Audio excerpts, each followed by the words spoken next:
by the blood of that one whom it is death to look upon.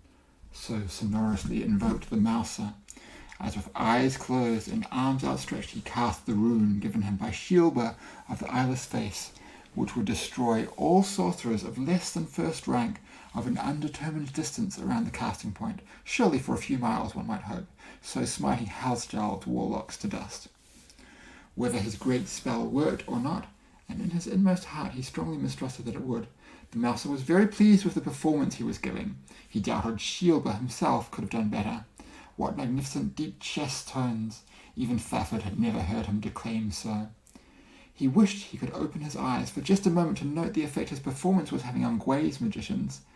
They'd be staring open-mouthed for all their supercilious boasting, he was sure. But on this point, Shilba's instructions had been adamant. Eyes tightly shut while the last sentences of the rune were being recited and the great forbidden words spoken. Even the tiniest blink would nullify the great spell. Evidently, magicians were supposed to be without vanity or curiosity. What a bore. Of a sudden, in the dark of his head, he felt contact with another and a larger darkness, a malefic and puissant darkness of which light itself is only the absence. He shivered. His hair stirred. Cold sweat prickled his face. He almost stuttered midway through the word Shluanisafak. But concentrating his will, he finished without flaw. When the last echoing notes of his voice had ceased to rebound between the dome ceiling and floor, the mouser slit open one eye and glanced surreptitiously about him. One glance and the other eye flew open to fullness. He was too surprised to speak. And whom he would have spoken to, had he not been too surprised, was also a question. The long table at the foot of which he stood was empty of occupants. Where but moments before had sat 11 of the very greatest magicians of Kamal, sorcerers of the first rank, each had sworn on his black gramarye, was only space. The mouser called softly. It was possible that these provincial fellows had been frightened at the majesty of his dark Lankmarian delivery and had crawled under the table, but there was no answer. He spoke louder. Only the ceaseless groan of the fans could be sensed, though hardly more noticeable after 4 days hearing them than the coursing of his blood. With a shrug, the mouser relaxed into his chair. He murmured to himself, "If those slick-faced old fools run off, what next? Suppose all Gwei's henchmen flee?" As he began to plan out in his mind what strategy of eerie nothing to adopt, if that should come to pass, he glanced somberly at the wide, high-backed chair nearest his place, where had sat the boldest seeming of Gwei's arch-magi. There was only a loosely crumpled white loincloth, but in it was what gave the mouser pause. A small pile of flocculent grey dust was all. The mouser whistled softly between his teeth and raised himself the better to see the rest of the seats. On each of them was the same. A clean loincloth, somewhat crumpled, as if it had been worn for a little while, and within the cloth that small heap of greyish powder. At the other end of the long table, one of the black counters, which had been standing on its edge, slowly rolled off the board of the fort game and struck the floor with a tiny tick. It sounded, to the mouser, rather like the last noise in the world. Very quietly he stood up and silently walked in his rat-skin moccasins to the nearest archway, across which he had drawn thick curtains for the great spell. He was wondering just what the range of the spell had been, where it had stopped, if it had stopped at all. Suppose, for instance, that Shilba had underestimated its power and it disintegrated not only sorcerers, but... He paused in front of the curtain and gave one last over-the-shoulder glance. Then he shrugged, adjusted his sword belt, and grinning far more bravely than he felt, said to no one in particular, "But they assured me that they were the very greatest sorcerers." We've been reading from Lords of Carmel by Fritz Lieber, and the stories of Fafod and the Grey Mouser.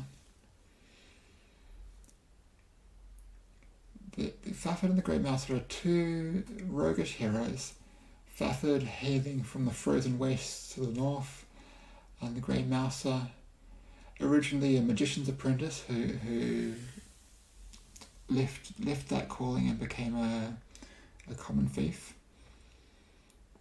And in this story, they have both taken up service to the princes of Carmel, each without knowing that the other has taken up the service. And one of the brothers employs 24 rank 2 magicians, and Gwei, who Mouser works for, employs 12 rank 1 magicians. So they're kind of evenly matched. And he had this magic spell given to him on a scroll, which was purported to destroy rank 2 magicians while not being strong enough to affect rank 1 magicians. And he's cast it, and all these supposedly rank 1 magicians have turned into dust. It's unclear in the story whether they were not actually of the first rank and they were merely lying about their prowess, or if something went wrong with the casting of the spell, or if the information he had about what the spell would do was wrong, or what.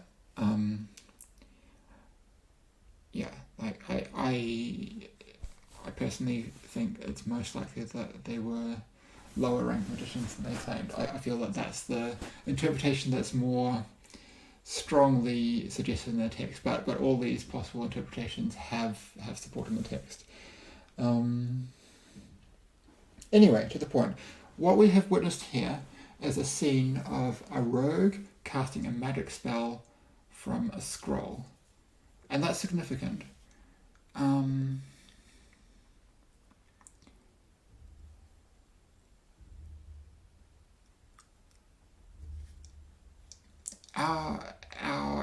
Our genre that we're gathered here to discuss today of roguelikes descended primarily from the game Rogue.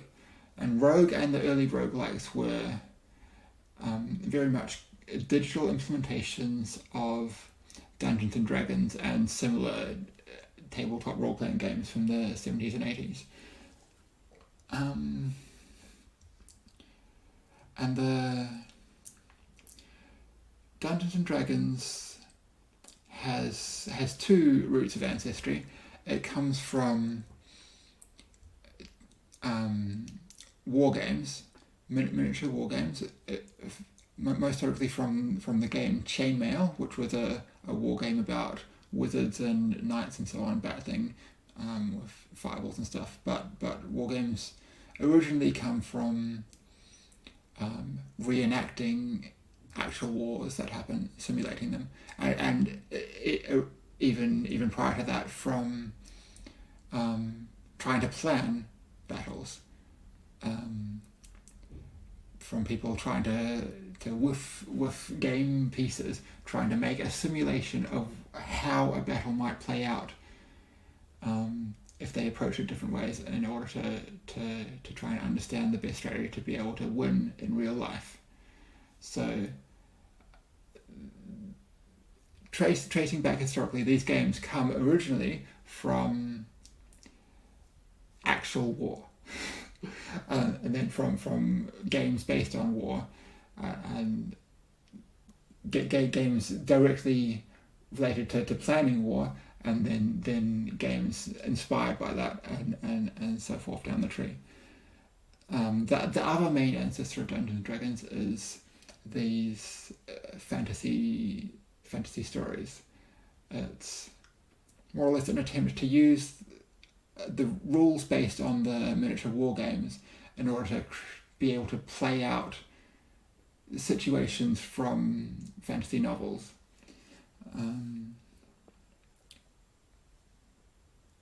So the rogue character in Dungeons and Dragons has the ability to use magic items as a class skill or something. And why? Why does the thief have the ability to use magic stuff? Like, we know why the wizard magic user character can do magic stuff, because that's their thing.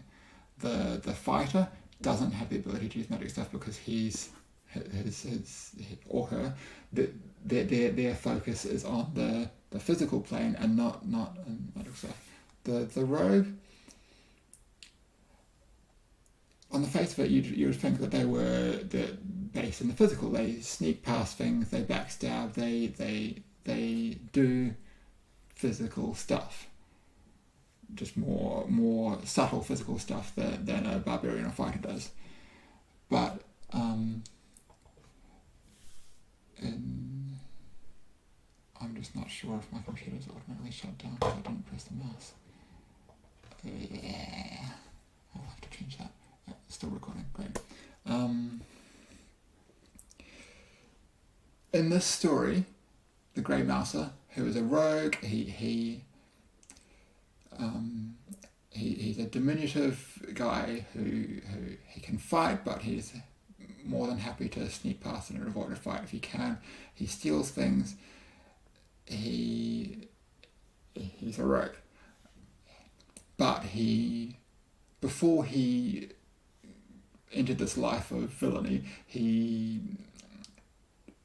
quasi-villainy, he wasn't training as an apprentice magician, and so when the two characters find magical writings and things, Fafford has little idea what to do with it. He knows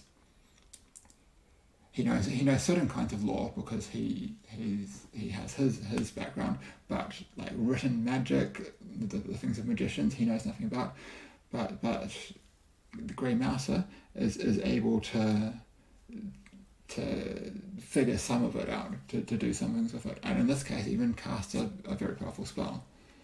And so in order to be able to enact like essentially this scene in a game of Dungeons and Dragons, the rogue class has this ability, because this particular character who Rogues was inspired by had a backstory as an apprentice magician. Therefore, every rogue has access to that ability. That's the logic of it. Yeah, so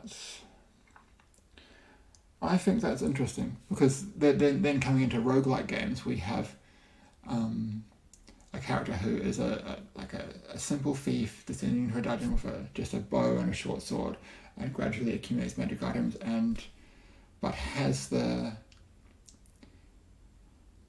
know-how to use these items when they find them.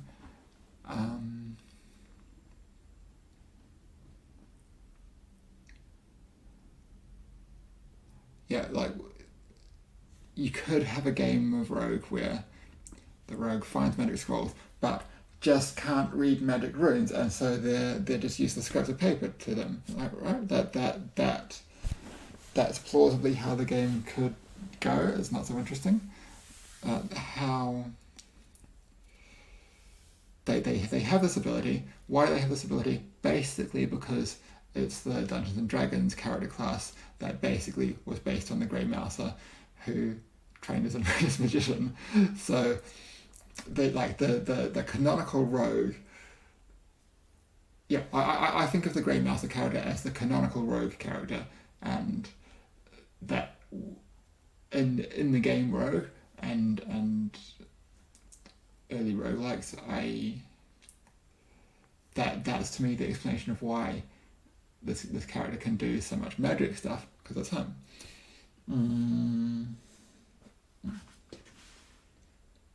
Okay, Dungeons and Dragons. So these stories, Fafford and the Grey Mouser, they were collected in like novel form, but they were originally short stories. This book is actually free stories that bear little relation to each other, just packed together as a novel. And the stories were originally published in magazines. Now, in the early to mid 20th century, magazines were a major place of publishing fiction. They were called the pulps. They were printed on very cheap paper. They accepted submissions from anyone. People could write in, send stories to the editors, and they would pick some and pay for them and publish them. This was an accessible source of an accessible market for creative work, and there's not always accessible markets for creative work in any particular medium, and when an accessible market exists, work flourishes. This is how it goes, and so a lot was written in that period. A lot of short stories were written because that was what there was an accessible market for. And in the later 20th century, these magazines kind of died out, and the novel became the predominant form in which fantastical fiction was published. Particularly the trilogy, because everyone wanted to write the next Lord of the Rings, and the shape of what gets written changes to fit the format that it's being sold in. Epic trilogies demand epic heroes, so we have more heroic type characters. But in the short pulp stories, they are more suited to rogues because there's not the same scope for an epic scale. And there's a lot of stories that are relevant to roguelikes, and also I think the short story format is quite relevant to tabletop role playing, which is why a lot of these pulp stories were a strong influence on Dungeons and Dragons. Because if you're gathering a group of people for say one evening a week to play out a story together, you can have something that's happening episodically that progresses between sessions, but even then every session has to feel worthwhile in itself, or the group's not going to keep coming.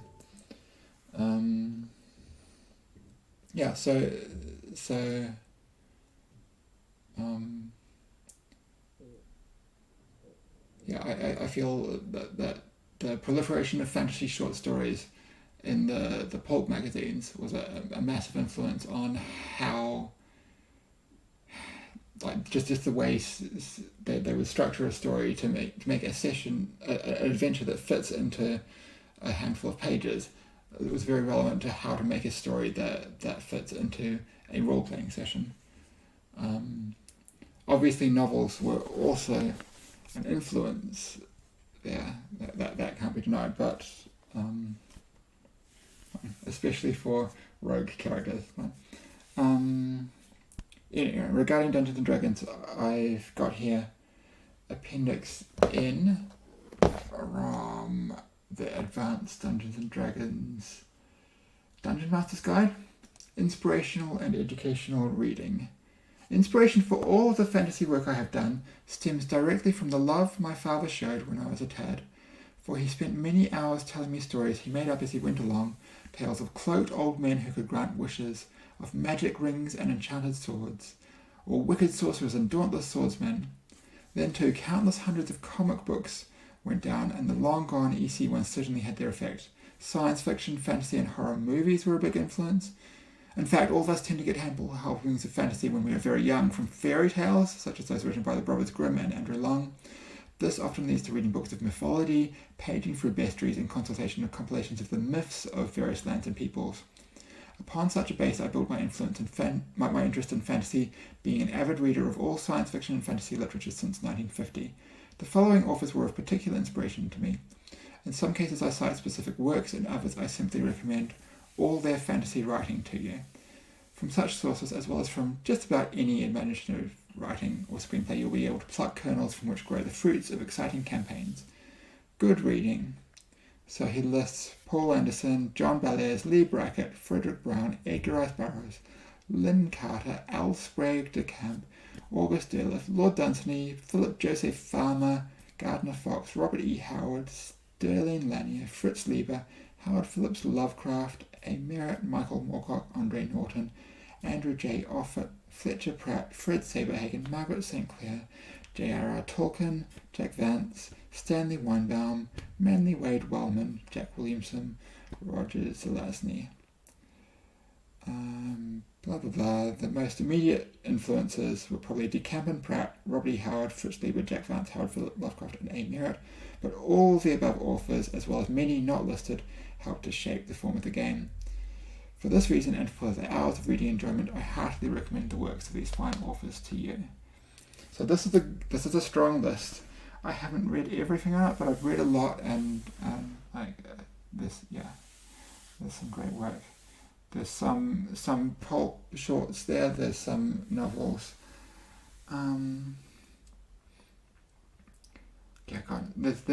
There's several from that list I'd like to spend time on, but the one I will jump to is Jack Vance. Now,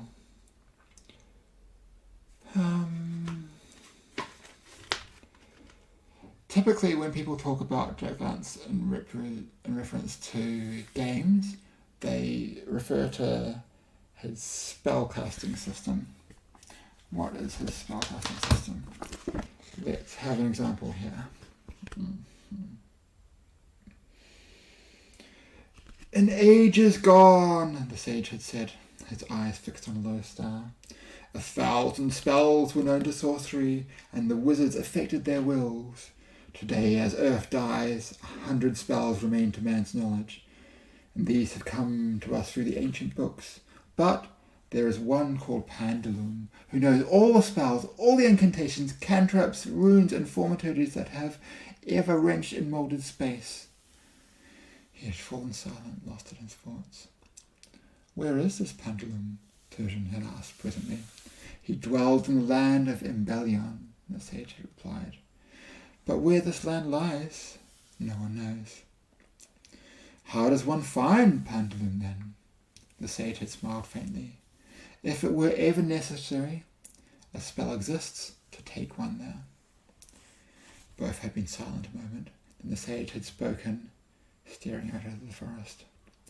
One may ask anything of Pandulum, and Pandulum will answer, provided that the seeker performs the service Pandulum requires.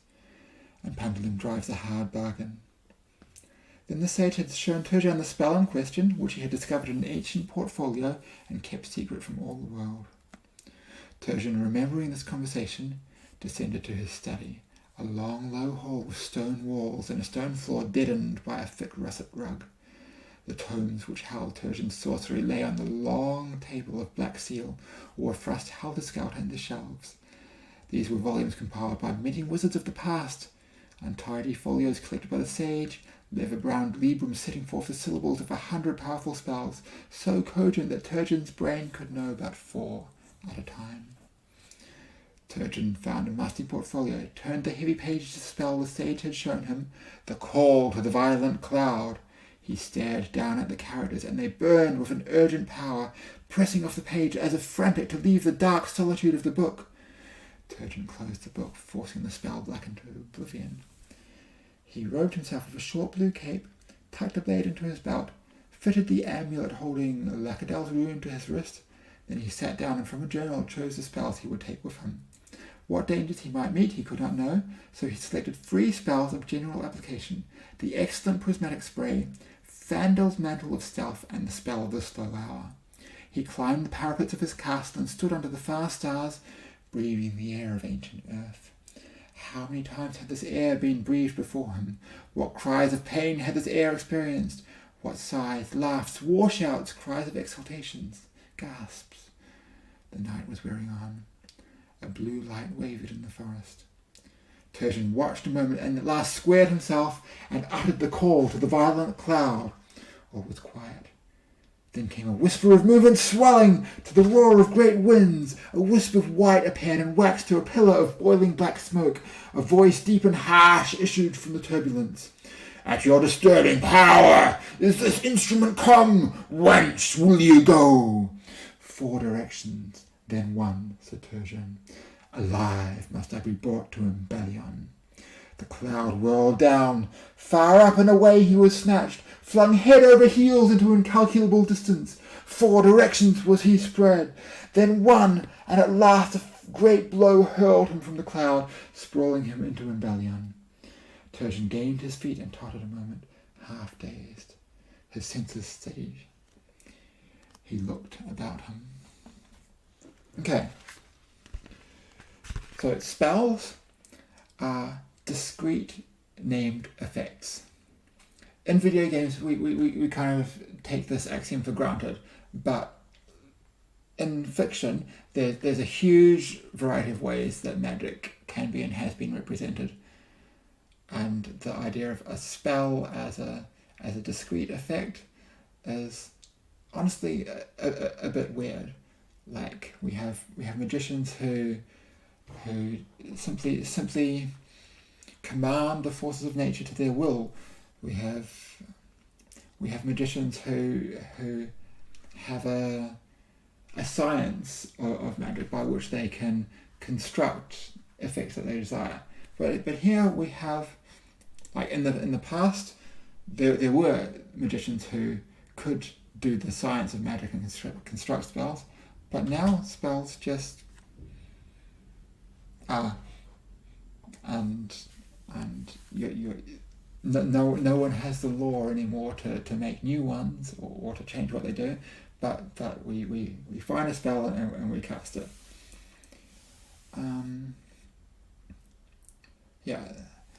Spells must be memorized to be used. You put them into your memory and you utter them, but when you do so, the power is so great that it burns the spell from your memory. You can only cast it once before you have to return to the tome and re-memorize it. And how many of these powerful, almost living beings of magic that you can control in your memory is sorely limited. The most powerful magicians can remember 3 or 4 spells at a time. I just love the imagery here of the characters that burn with an urgent power, pressing off the page as if frantic to leave the dark solitude of the book, right? Like the written text is powerful and alive. This is super flavorful, but like fundamentally it's to an end. These rules of how magic work have a function. They're basically a story mechanic. They enable telling stories of a particular form. A common short story structure would have an adventurer loading up into their possession, their backpack, their pockets, a few different items, and then setting forth and facing some challenges. And every challenge gets solved through an application of one of the items that they brought with them, but sometimes in a creative or surprising way. This structure is found in some fairy tales. It's like a James Bond structure. You know, he's introduced these gadgets at the start of the story and then finds applications for them. It's a story structure of general application, and this particular magic system enables stories of this form to be told about wizards, because without some constraint on their power, it's hard to tell stories about wizards. If you look at Lord of the Rings, Gandalf is just conveniently not present with the group at many critical moments because he's off doing his important wizardly business, and like that works for that story. But that's one solution to the problems of having a wizard in your story, and there are other solutions. There are ways of limiting magic power. There's the basically making magic more of a science that has more checks and balances on it.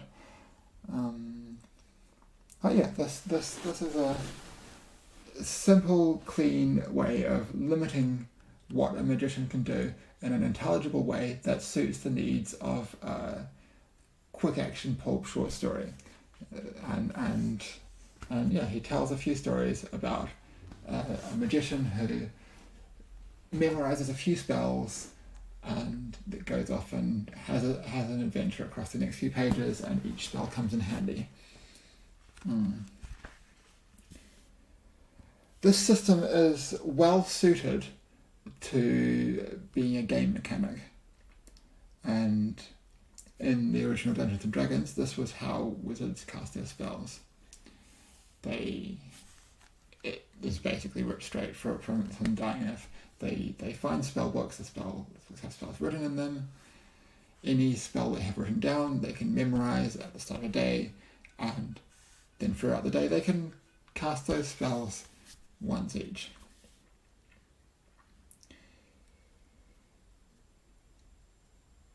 Once you have this game mechanic of spell slots, people start asking like, well, I really like this spell fireball that I have, and like my character is able to memorize 2 spells at that level. Why can't I have both those spots be fireball? And in the story, like this is nonsense. Like, how can you memorize a poem twice? Like, maybe if one copy is in a different language, but like our brains are not hard drives with folders that you can have clearly separated copies of file. And like when you memorize a thing, that's the thing. I don't even know how I would try doing that with a brain, like to try and memorize the same thing. As soon as I start memorizing the same thing again, I'm accessing the same copy of it in my memory. And then, yeah, with this concept of the magic burning the memory out of your brain as you do it, which sounds incredibly risky, why would it not erase the second copy that you've tried to do it? So like as a story, it makes sense to have the rules be that you just memorize a spell and then you can cast a spell. But as a game, people want to have 2 copies of the same spell, and it gets more abstract and loses some of the flavour. And eventually you have like it's completely abstract, and you just have like spells that you cast with magic points, which is like a popular system used for spellcasting in games because it's very flexible from a design perspective. Yeah, so that's what's called Vancian magic, and if you read discussions about RPG design, people will discuss the merits of Vancian magic at interminable length, and that's one of the things that happens in this wide collection of stories. And it's not like I already spent several minutes on it, but it's not actually what I mainly wanted to talk about today. So yeah, in this collection I have there's actually 4 novels collected here. The Dying Earth is a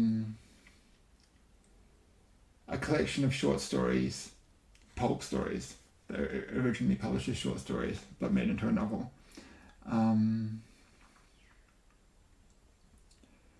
And these, yeah, several of these are about wizards who remember a few spells and then use them up.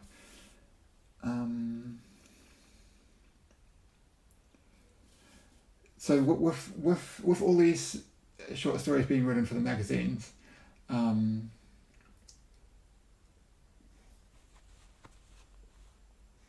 a lot of stories were later compiled into either into short story collections that explicitly here's several different short stories, or into a novel that's just a sequence of short stories, and that's what the Dying Earth here is. It's like chapter 1, chapter 2, chapter 3, but each chapter is a separate short story. And the Fafford and the Grey Mouser books are the same.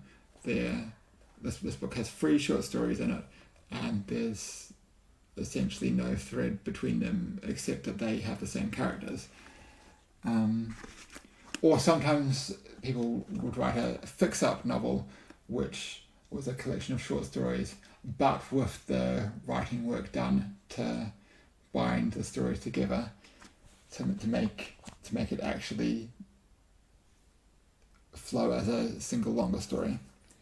So the Dying Earth is a collection of short stories labelled as chapters. The Eyes of the Overworld and Kugel's Saga are 2 long stories about a guy called Kugel, and he is a rogue, so he's of special interest to us here.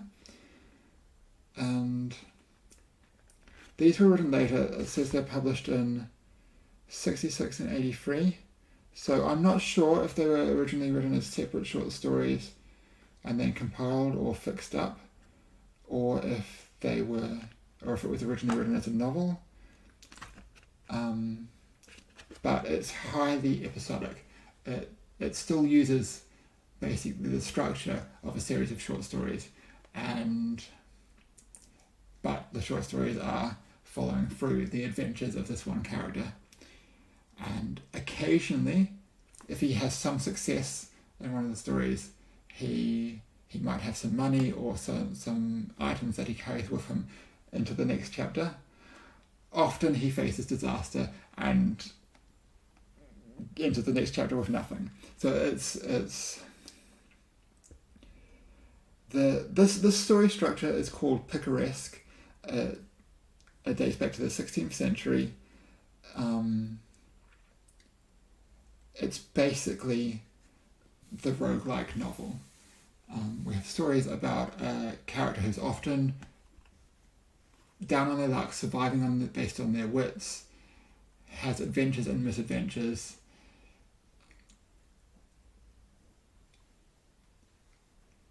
When they succeed, it's usually only temporarily and often followed by losing everything that they gained. Basically, such a roguelike story structure that dates back to the 16th century, and it's amazing. And like, people sometimes read these today and like, this reads like a game, and it's like, but people wrote this in like 500 years ago. They didn't know about video games. Yeah, and then the 4th book in this collection is Rialto the Marvelous, which is about a magician called Rialto, and the way magic works in that is quite different from the spell system I talked about you. It's more about magicians who flexibly impose their will on reality. So that's something else. But yeah, the Kugel story it's so roguelike. In one chapter he gets a pot of boot polish that if you use it to polish your boots, then anything you kick with those boots gains the power to fly. And so at one point he escapes from being trapped in an evil wizard's mansion by kicking the bed and flying it out the window.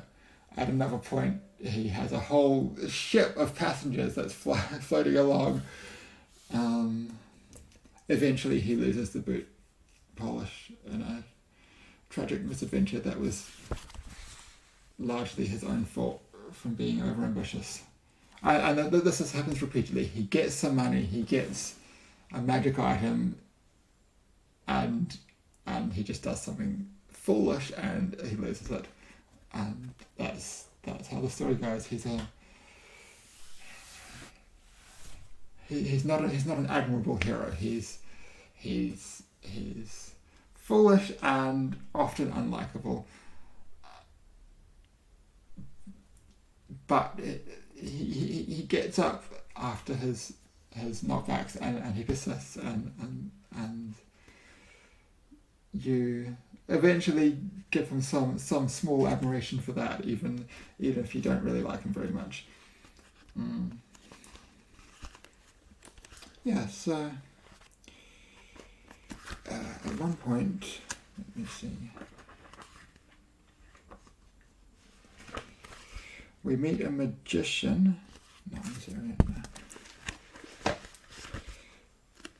We meet a magician by name of Voynod. He's introduced as a very powerful wizard. And what is the manner of his power? He displayed a small silver ring. He signalled Haxt. "Touch this with your tongue and then press it to your forehead and look through." "I see a procession," exclaimed Haxt. "Men and women by the hundreds and thousands marching past. My mother and my father walked before, then my grandparents, but who are the others?" "Your ancestors," declared Voynod, "each in his characteristic costume back to the primordial homuncule from which all of us are derived."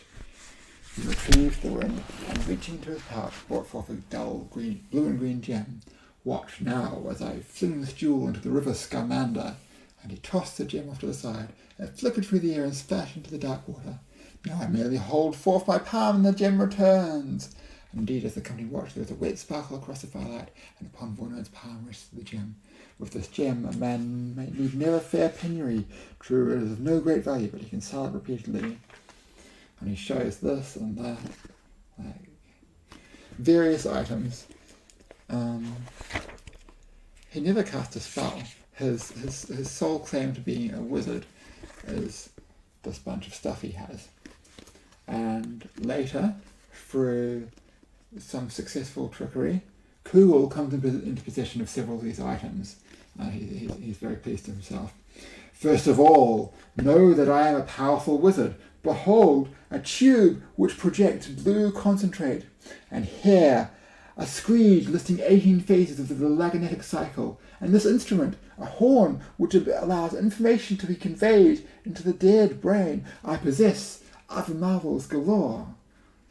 Like, he's a rogue, he survives through his wits, he steals things and occasionally does honest labour to survive, but when he gets a bag of magic items, immediately he declares himself a wizard. And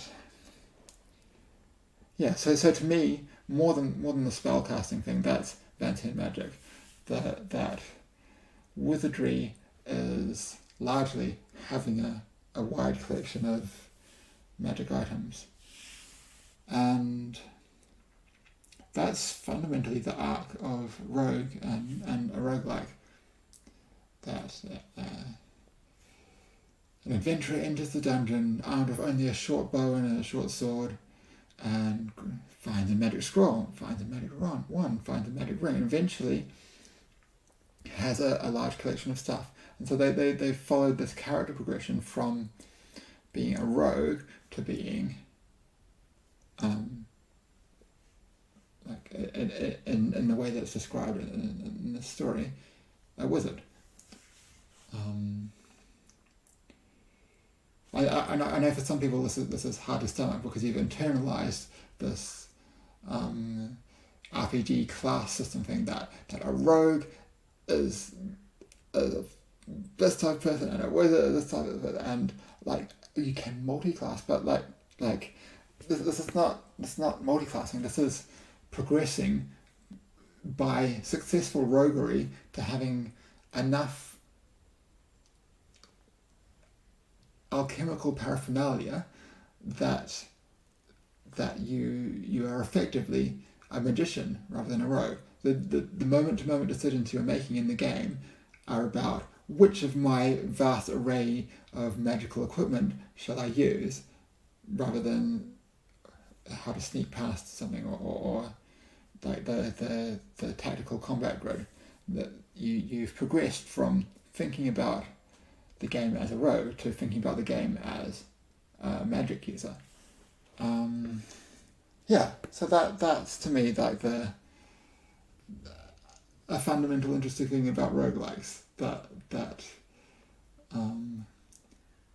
you have this progression arc in which the game you're playing can change, and classically from playing as a rogue, thinking how a rogue would think, to thinking how a wizard would think, to play the same game with the same rule set, but different volume of equipment. And yeah, so yeah, that's that. I strongly encourage you to read Jack Vance's work and Fritz Lieber's work. I think those two have this really particular roguelike influence that's really interesting to look at. But then the rest of Gary Gygax's list of inspirations, I wanted to read a Lovecraft short story, but I can't justify it in the time. But read Lovecraft. Everyone calls things Lovecraftian, and you can just really tell the difference whether someone actually has read some of the work by the person whose name that comes from or not. And he was just such an amazing writer. I really recommend reading his stuff out loud because it's really written with a focus on the sound of it. Read Roger Zelazny is an absolute poet. Just I love it.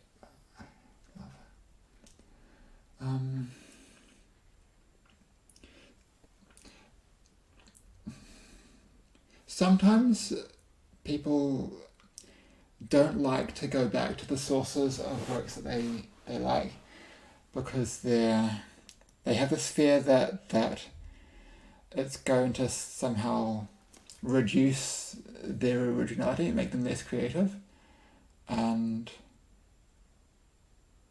that's not how it works. It's actually the opposite. So I don't know why we have this fear. I've felt it for myself, but I've experimented and I found it's not how it works. How it works is that the more you go to the roots, the deeper your understanding gets. The more you have a picture of how ideas developed over time and how ideas transformed between different media and different contexts, it fuels you with more ability to transform ideas in unique creative ways to fit your own context. And if you liked someone's work, then go look at the stuff they were inspired by. You'll probably like it, and you'll probably get something out of it. You'll probably deepen your appreciation of the work you were liking in the first place because you can see what that creator added to what they were drawing from.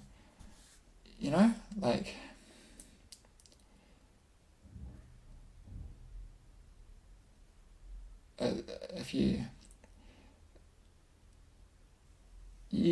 just don't have a picture of what was added if you don't know what they were adding to, right? That's just sense. And our work, I've talked about the early 20th century pulps. I've talked about the 16th century picaresque. So the games we are making are rooted in creative work that goes back to antiquity. Fritz Lieber, as well as writing fantasy fiction, he had an interest in Shakespeare. He did some Shakespearean theatre. Shakespeare was an influence on his work. That's back to the roots of the English language as we speak it today. That's it's easy to feel in video games that it's a new medium and that's exciting and stuff, and sure, get excited about that, but that kind of attitude can also devalue our work. because we can neglect how our work connects to work that's gone before, and like it's like there were 10, 20 years ago all those arguments about our game's art, which like I think are dead now, but like that it was possible to have is just like people were not seeing how the games we're making now are part of all of culture, and yeah, that frustrates me. One note. So that when we're talking about things that were written 50 to 100 years ago, or like it was a very different time. It was a different culture. Even when it was within Western countries speaking English, like it was different. The world wars were really weighed heavily on people. Obviously, that shaped so much what was how society was, and hence what was being written and what was being imagined. The position of women in society was different, and so reading back some of these things from a long time ago can be very uncomfortable, because you're reading from a different culture. You're experiencing culture clash, and I know plenty of people who have tried reading some of these older stories and were just so uncomfortable with them that they couldn't read them, and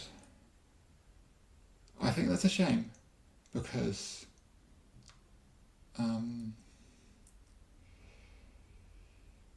like I said, like understanding the threads that tie this work to our work today connects us to the tapestry of human creativity throughout history, and if something like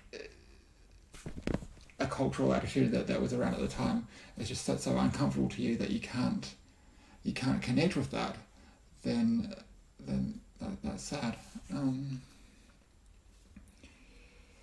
I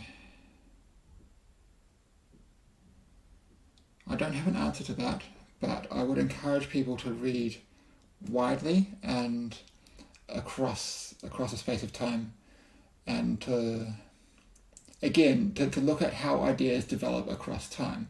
Because if you read something like The Nightland from 1912, I think, it's an amazing novel. It's visionary. It just like describes a fantastical landscape in an evocative way that it just today still is so compelling and bizarre. But the story has one female character, and she is incapable of. She's represented as being incapable of doing anything without a man helping her, and it's just like. If you read that, and then you read something from the 40s or something from the 60s, where like. In this book, for example, there's a woman who's a thief, and like she kills someone by throwing a dagger, and like she's still represented very much as the weaker sex and swooning over men, and it's just embarrassing, honestly, to read this trash but still, like contrasting that with something from 30 odd years earlier, you can see the change over time, and you read stuff from the 90s where like something like Wheel of Time, where there's a vast amount of attention paid to the women characters, but they're still largely shown as not capable of a whole bunch of things, and then to things being written today. Like there is a progression, even amongst people who aren't writing it as feminist work. There's been a change in society across that time, and yeah, if you're just looking at the problems that we still face today, you can despair. If you just look at like something written 100 years ago that is just like racist and sexist and just abominable in so many ways, you might despair even more. But if you watch the whole thread happening across history, we are seeing progress, and there is hope. Really. There's the progress is a funny concept, because like there's also like, I don't want to say that like art now is better, because this is one of the things that stops people playing older games and reading older stories, because they think that art has progressed. Art hasn't progressed. Social attitudes have progressed, but like art is, people have been doing breathtaking work since the dawn of humanity, perhaps before, and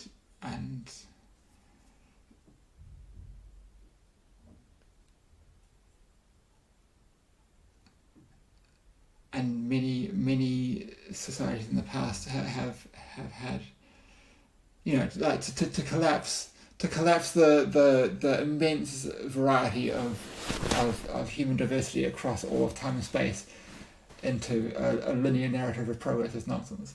But within within things written in the Western canon of literature, you can see that our society has had a certain progress, and that's in the world today. It's important to remember we have come where we are by progress, by many steps.